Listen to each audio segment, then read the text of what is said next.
the International Festival of the Arts, a perfect place to explore jazz. I'm the NYC Traveler, and we are at the America Pavilion in Epcot, Disney World, Florida.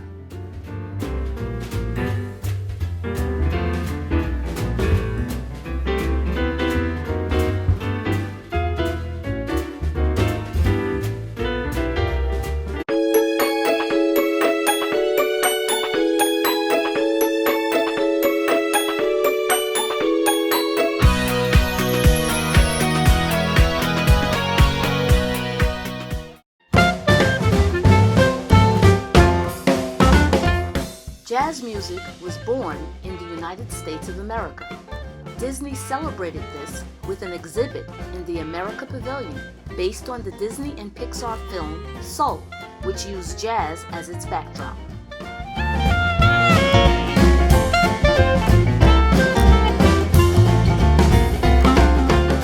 You'll find the exhibit in the Rotunda, with soft jazz music greeting you as you guide yourself through the exhibit.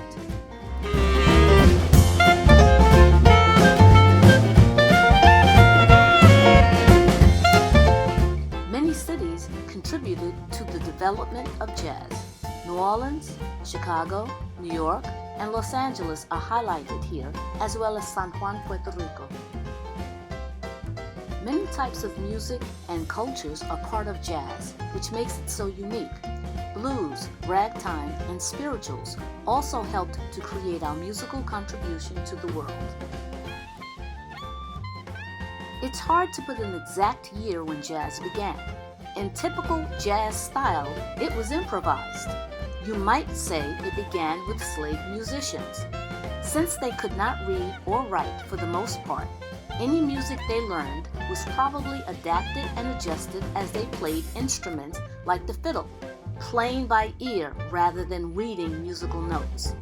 Most historians give it a birth date, around the end of the 1800s. By the 1920s, we were well on our way, and that decade was called the Jazz Age.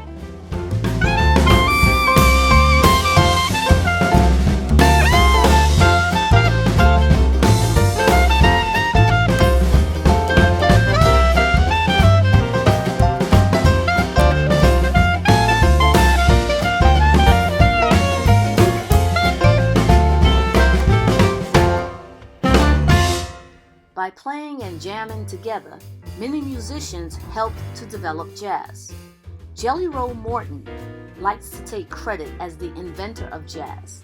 In actuality, he was the first one to have an arrangement in print, helping to spread syncopated music that was morphing from the blues and ragtime. However, it is Louis Armstrong who is credited with having a major influence on the development and spread of jazz.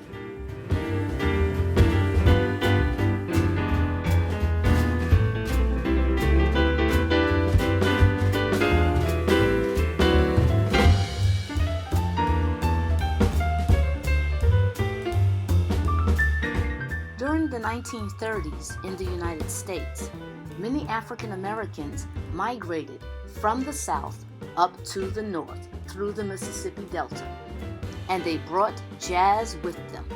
Chicago became the next significant chapter in African American music.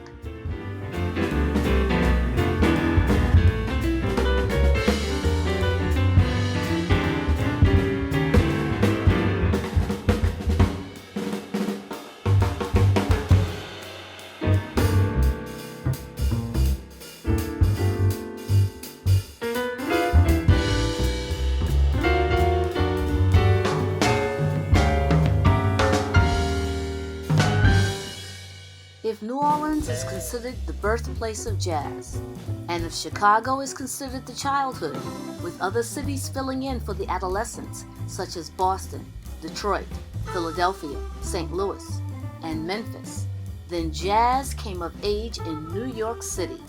When musicians got a gig in New York, they said they were playing the Big Apple.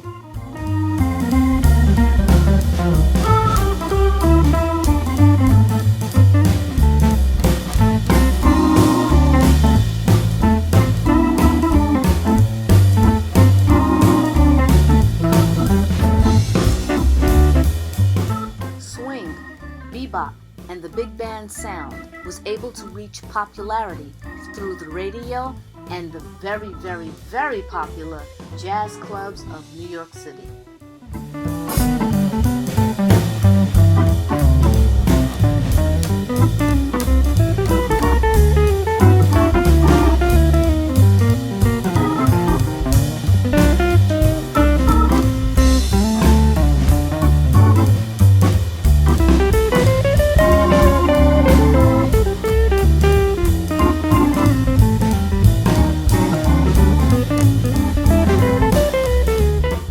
Eventually, like other genres of music, jazz has different types of styles or subgenres that have developed through the decades as it incorporated influences from other music: bebop, Dixieland, Latin and Afro-Cuban, fusion, funk, acid, even gospel jazz and jazz with rap. However, more people today are familiar with smooth jazz, a kind of pop jazz that is played a lot on the radio. Likewise, if other genres have creeped into jazz, then jazz most certainly has edged into other music. You will hear progressions and chords and riffs and runs in almost all music today. And even with this continued evolution and with jazz being played worldwide, it is still an original product of America.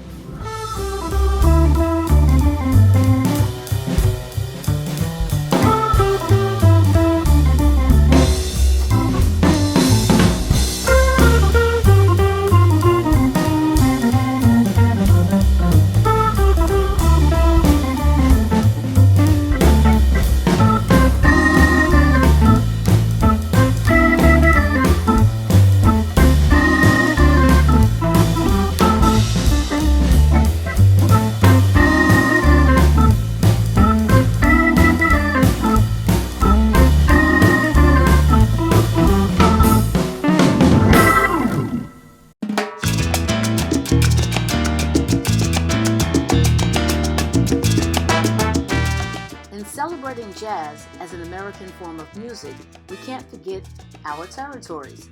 Puerto Rico is still a territory at the time of this recording, and jazz is just as celebrated there and played there as it is on the mainland.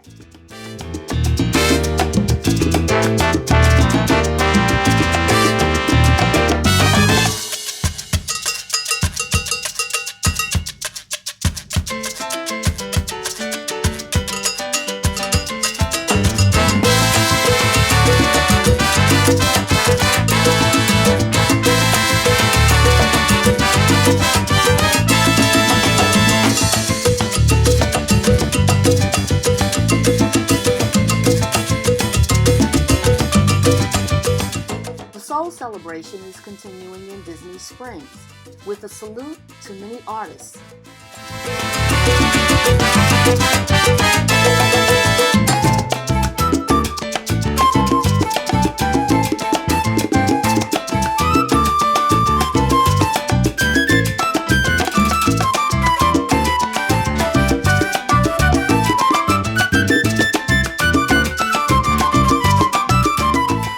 The exhibit not only has information about the history of jazz in America, but there are also artifacts and instruments from artists such as Louis Armstrong, Jelly Roll Morton, Gene Krupa, Bix Beiderbecke, and Louis Bellson.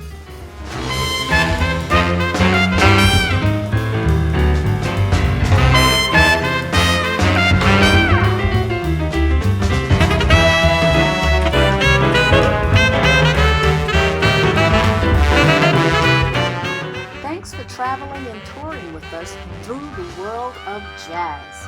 I'm the NYC Traveler at the International Festival of the Arts at the America Pavilion in Epcot, Disney World, Florida.